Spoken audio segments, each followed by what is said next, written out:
Welcome to Framework Leadership, a podcast about principles and ideas you can use today to take your leadership to the next level. We are exclusively now a part of the SEU Podcast Network.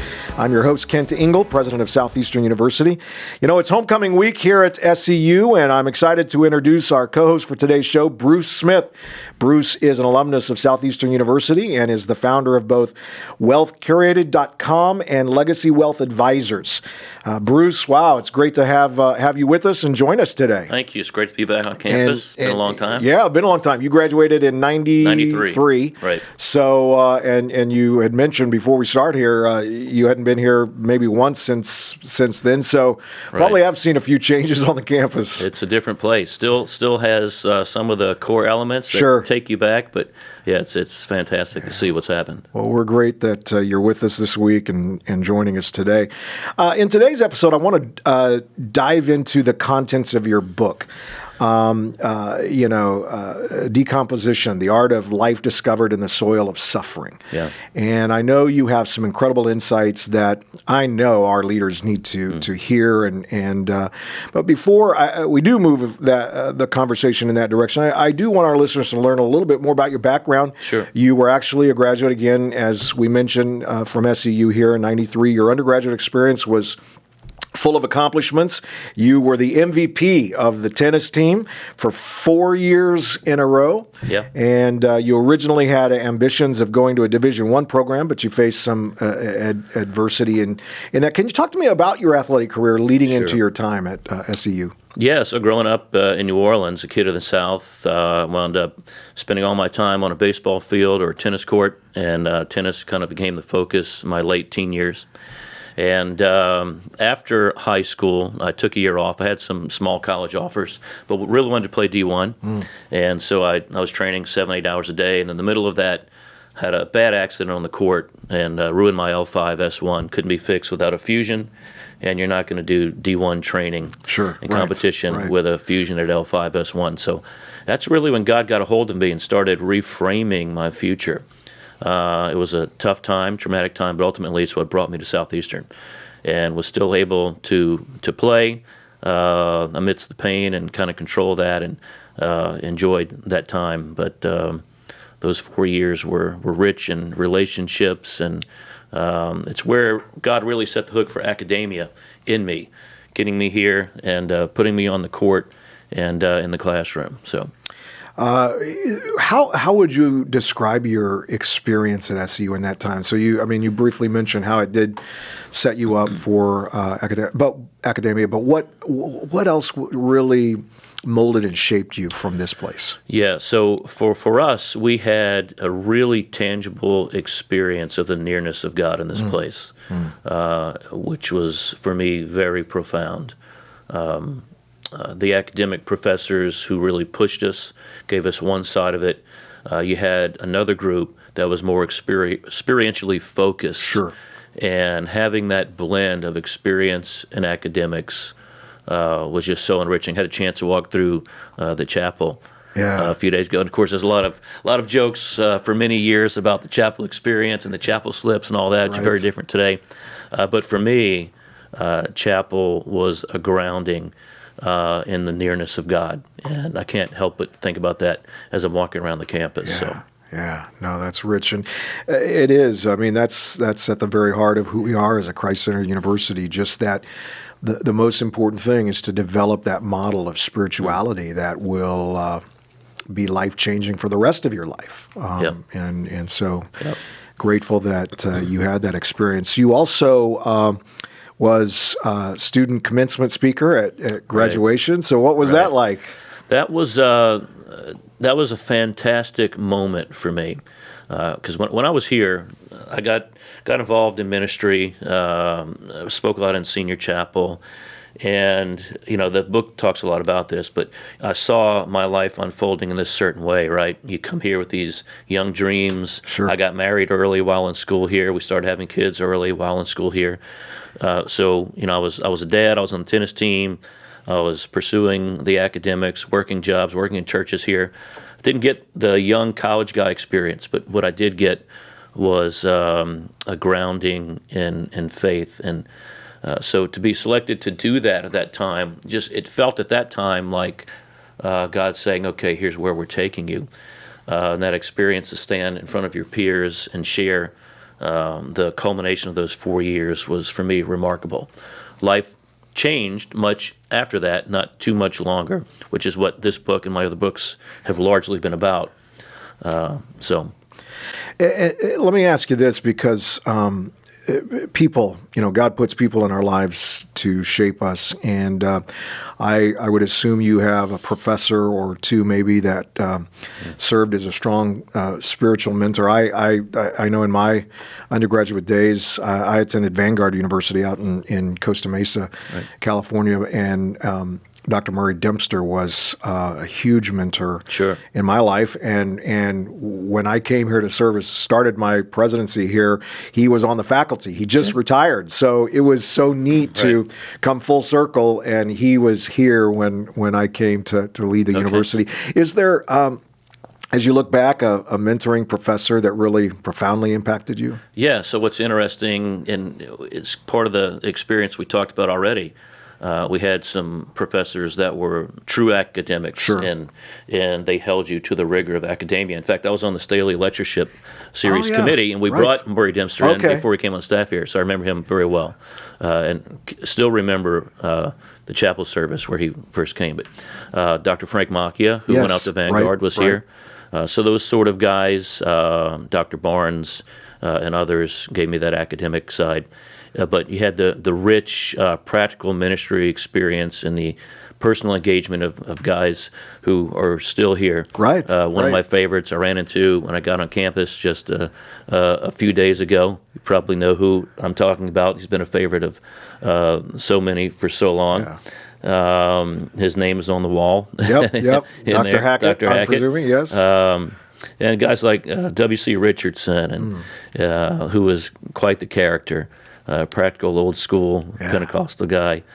So many, but no, we have a rich heritage of professors who pour their lives into your life and so many others, and we are so grateful for that. And we will always celebrate the legacy of those who had the calling to invest in a generation of students God raising up to serve.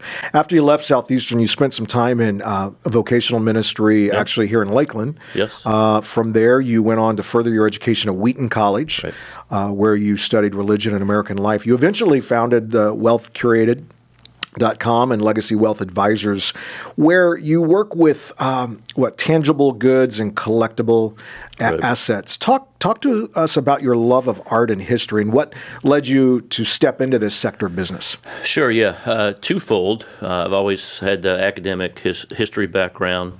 There's a lot of that in tangible assets. I've dealt primarily with very well-resourced investors who are diversifying their portfolios from stocks to things that tell a story, that have great value, whether it's fine art, rare coins, gold investments, manuscripts, memorabilia, you name it. So, and during the unfolding of some of the early episodes of the decomposition of my life and where I thought it was going, had to wrestle with, how do we press the pause button on what is traditionally known as full-time ministry and do something that's going to provide for a family.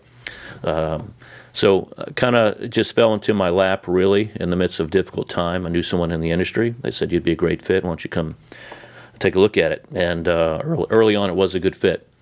And so the correlation to telling good stories of the gospel in the church world and compelling people to followership has strong parallels in my business. You're trying to motivate people to follow your lead and invest a large part of their life and large sums of money to do something compelling. So it was a good fit. I've enjoyed it, and the background actually in academics and church world helped. Sure, so when you look at art and history, how has that shaped a total worldview? Well, the easy slogans are, if you don't know history, you're going to repeat it. Sure. The history of the church, which I spent a great deal of time learning at Wheaton Graduate School. My religion and American life focus there was historical, theological, and sociological.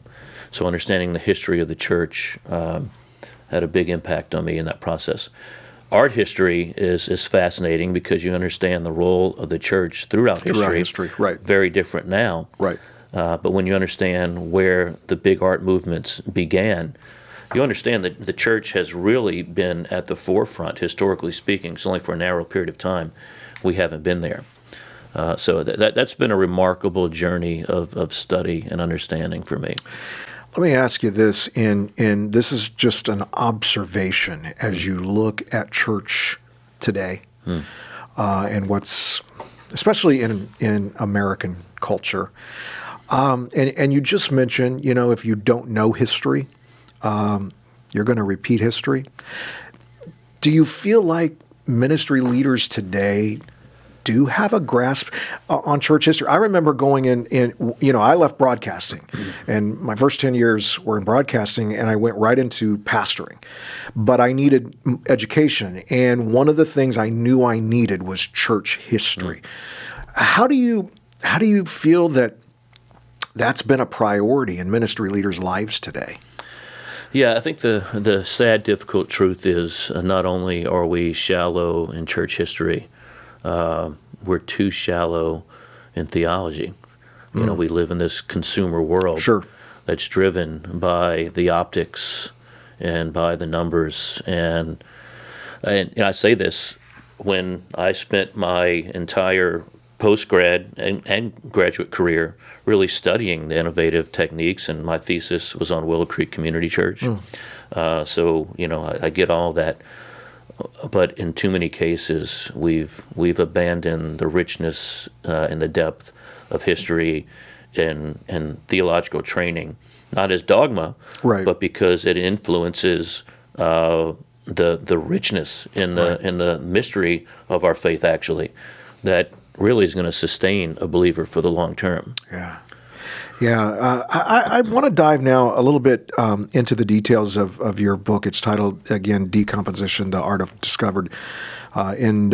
Life Discovered in the Soil of Suffering. And this book was birthed in the midst of a global pandemic that has basically put our world on pause.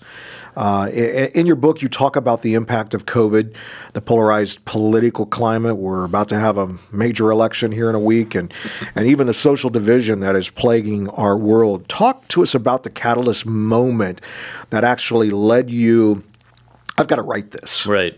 Yeah. So for me, it was much like my first book, which was written after Hurricane Katrina, 2005, life-changing year. Went through just a grueling divorce, a lot of backstory there. My grandmother, who practically raised me, died that same year, and then Hurricane Katrina came through New Orleans. A career change in the middle of all that, and that's when God sat me down and said, all right, it's time to write. This has been on your heart for a long time. This book came together in similar ways. I've always been involved in politics and the culture dynamics of America and been engaged in that setting for years. And that was all kind of building up in me. And I saw something happening where our culture was devolving into this just sheer rage. Differing views were no longer discussed in an open forum. It seems like we're at war on a daily basis. So in the middle of this, my business had some struggles. We talked about life on the West Coast, the fiscal realities out there. If you're going to compete, you got to put big sums of money. I had a lot at risk, and a lot was not working out as planned.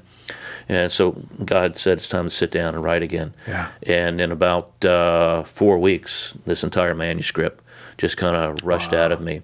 And this journey over the last 3 months, I shared with you, we've been RVing full time. Yes. We went from living in a 5,000 square foot home above Laguna Beach to living in an RV, literally overnight. And what God has said is kind of the message of this book. At the end of the day, at the end of your life, at the end of your career, whatever you want to call it, your ambitions, it comes down to not the stuff, not the titles, not the trophies. It comes down to a search for beauty that is only fulfilled in a pursuit of God, right. And actually Him pursuing you. And that's kind of the message of the book. Now that's so, I go back to our foundational verse for the university that you're a masterpiece created in Christ Jesus. So the beauty of your design is amazing and incredible, but the key of that verse is in Christ Jesus. You cannot truly connect to that beauty unless there is that profound relationship, personal relationship with Christ, and that is so rich. I love the title. So how did you come to create that particular title? So the wife and I were watching, in this COVID world, had a lot of downtime, right? So, Right. And I've never been a big TV guy, but we got into watching series and things. And one night we stumbled upon the story of this farm out in your former neck of the woods in the West Coast. This couple, they'd been in the movie industry, and they just decided all the business of life in that setting wasn't what they wanted. They wanted to start a farm. So they started this little farm, a boutique farm, beautiful little place, but the land was barren. There was nothing there. They didn't think the land could be revived, but they invested their life in it. And as you follow their story, you see this just breathtaking place come to life in the middle of this arid desert climate in California. And it's just utterly fascinating. And I started thinking about the book and said, that's the image.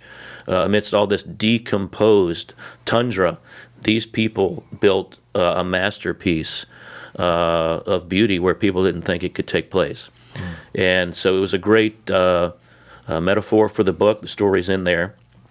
And it's kind of been the story of my life. I've seen a lot of decomposition. I started here at Southeastern thinking and go off and save the world, live a wonderful life with this woman I'd married here, and things are going to be great. And the message of this book, and I think the message a lot of leaders, because leaders are result driven, and we have these expectations, we write it down, we have these goals, we're going to go get it. And a lot of leaders sink into extreme discouragement and depression when that's changing radically and they don't see things happening. And the message of the book is that's a process by which God actually grows you into the human being He's called you to be. Yeah. In this success-minded world, in the optic world of Instagram, influencers, and so forth, we miss that. It's so easy to miss.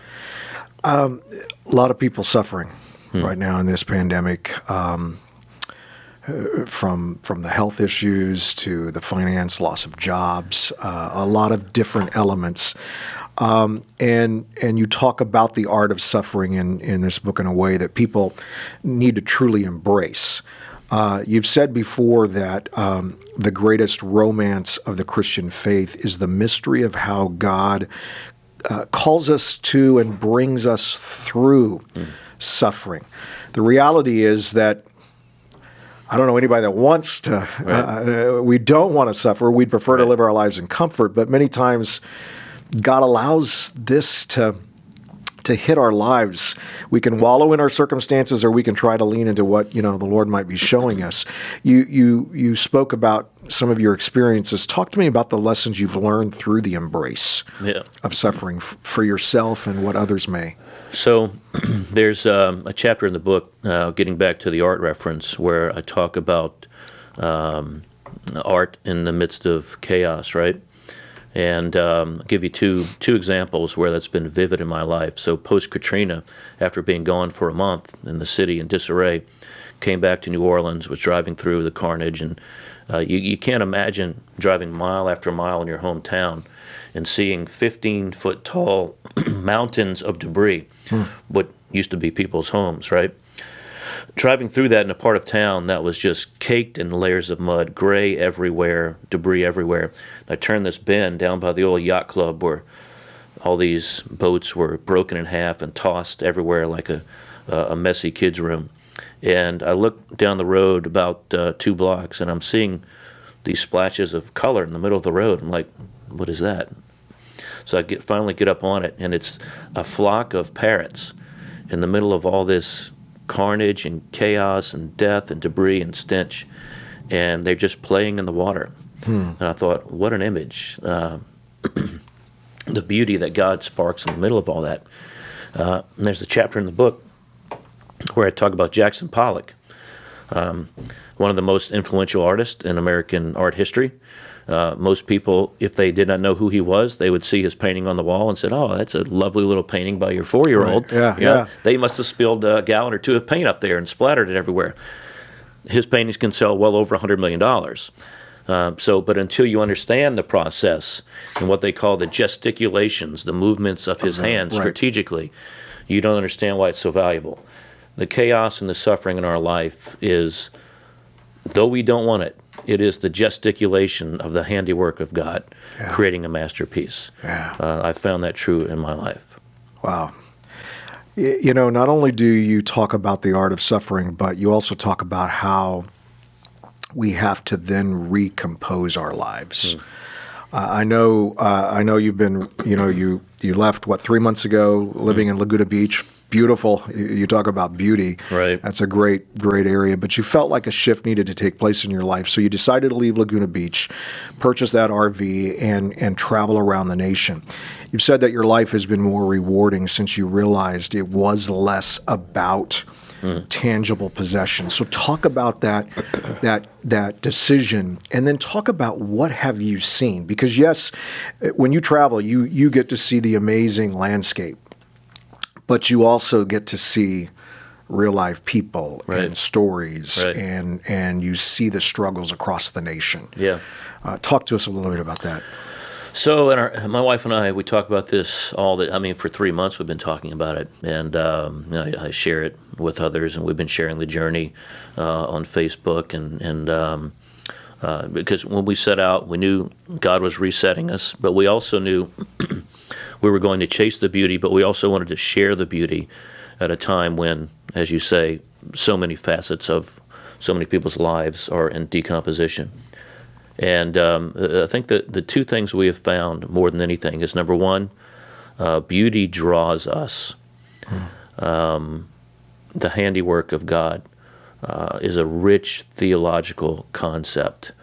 Away from the cities, away from the competition, away from all the activity that we define as American life, in the solitude of looking at God's handiwork, we found a great deal of restoration.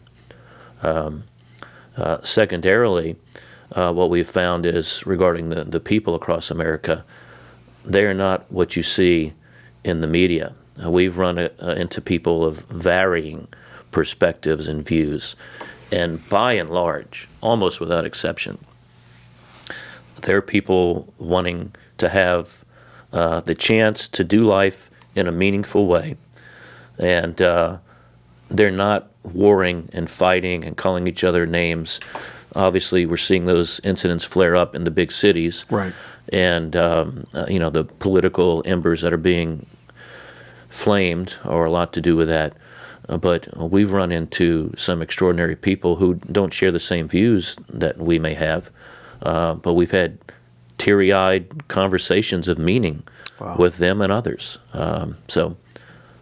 We're hopeful and praying that somehow our nation as a whole can capture that in the days ahead. Yeah. Well, this has been this is a powerful conversation, and you are bringing great insight to the issues and challenges we are absolutely facing in our lives, and how God can navigate that to change us and mold us and shape us in His continued the masterpiece that He has for us. We're going to take a quick commercial break, and we will be right back after a word from our sponsors. If you're a driven professional striving to expand your leadership and impact change at any level of your organization, Southeastern University's online master's degree in leadership is definitely for you. This program provides you the opportunity to learn in the context of entrepreneurship, nonprofit leadership, research, or organizational leadership. You can apply today at scU.edu/apply. That's scU.edu/apply.